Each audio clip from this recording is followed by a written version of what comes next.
Hello guys, this is Mil. Today we're gonna talk about opening the country, and companies are starting to lay off some people in their businesses. So this is, even though businesses are opening, some of them are starting to lay off employees, which is a bad thing.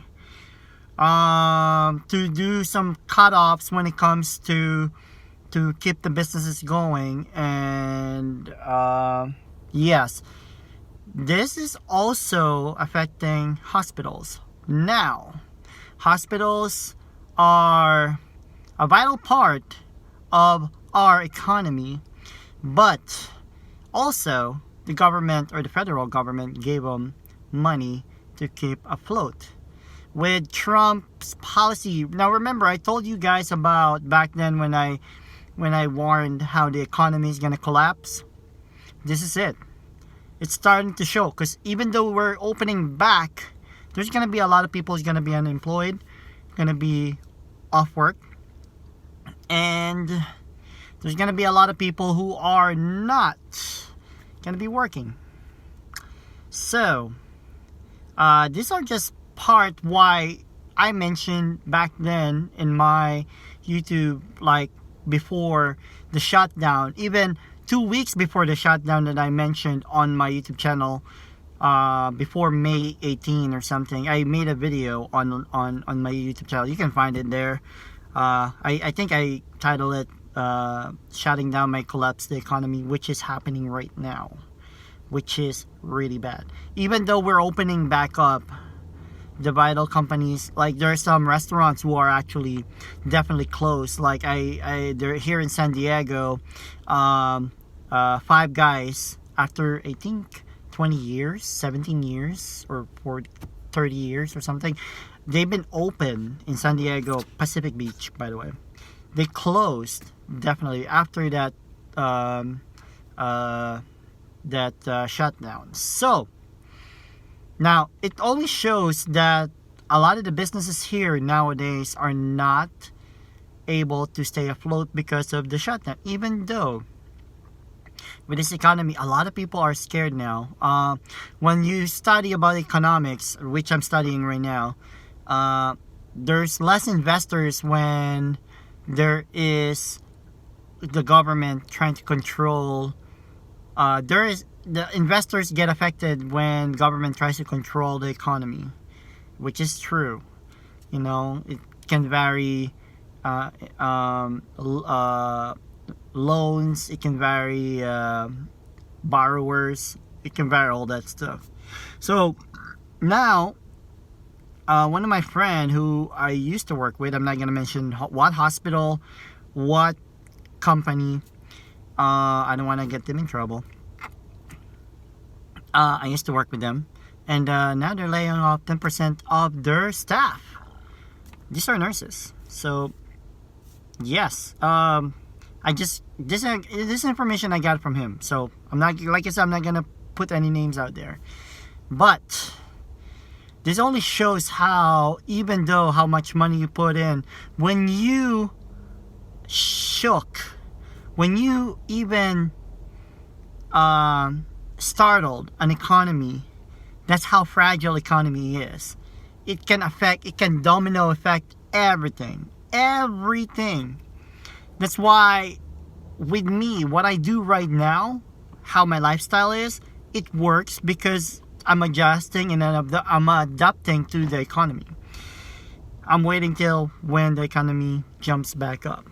But with a lot of things happening right now, a lot of, people's lifestyle are going to change. People's businesses are going to change.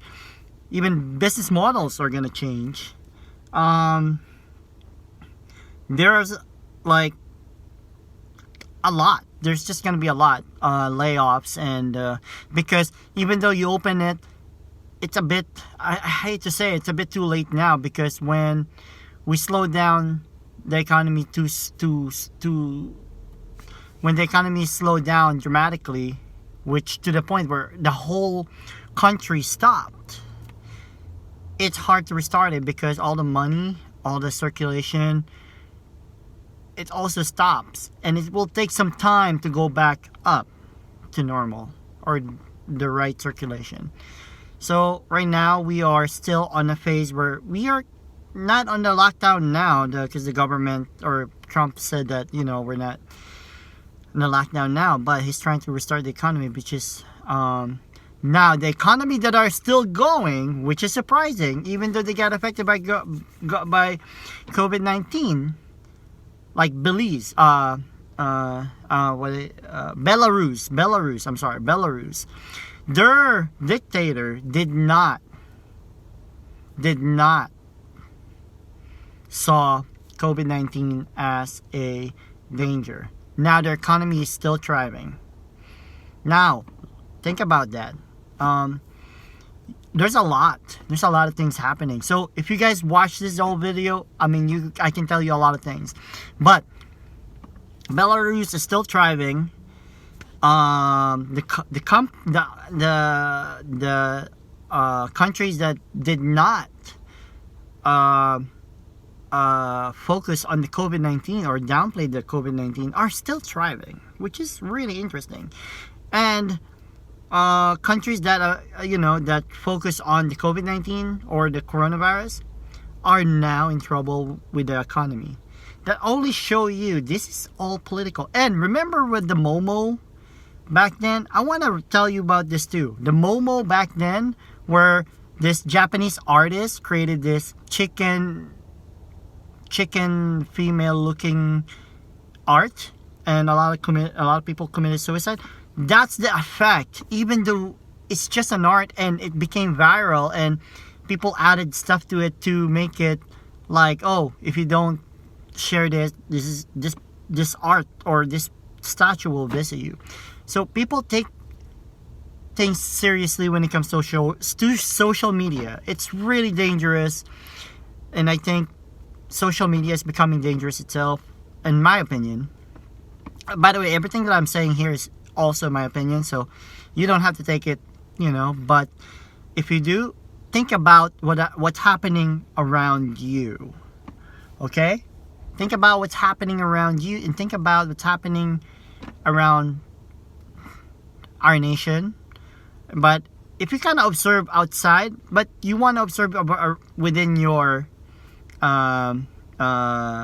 grasp, because if you go all over the world, it's hard to grasp it. There's a lot of information out there. There's a lot of misinformation out there. So now what I'm trying to tell is we are kind of still we're not in a lockdown anymore. We are reopening, but I don't think we're gonna be back to actually normal to where it was before, because this COVID-19 made a stigma and scared a lot of people. It's because of social media, news, and misinformation, and by being shut down by our main leader, which is the president. If we downplay this, we would still be probably, I hate to say that the word downplay, because when you say downplay on a virus, people take it really seriously. But the thing is, if you look at it on that perspective, there's other countries that did not recognize COVID-19 or coronavirus as a serious pandemic. They're still thriving. Right now, even though our economy is starting to restart, the death toll from the coronavirus, or they're labeling it coronavirus from the other deaths, if it's caused by coronavirus. So there's a lot of people who think, and in other countries that are not affected by coronavirus, they don't even recognize coronavirus, and they're still doing fine. They're doing okay. So think about this. You startled the economy. This is how sensitive economies are within United States.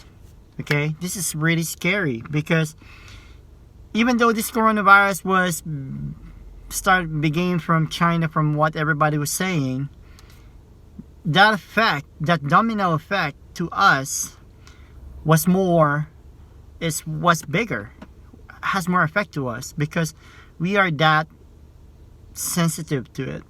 We're not. Other countries are not desensitized by it because they focus on one thing. They want to grow their economy. They don't want their economy to be affected. But we, as United States, we have a lot of things happening here. We have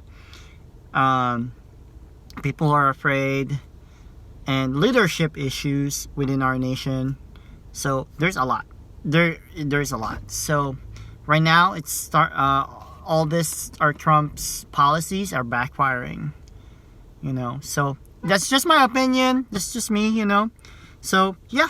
Anyway, stay awesome out there, guys, and stay safe. And I hope you guys are doing okay. And the only thing I can tell you is right now is still follow your government. Your government is doing their best.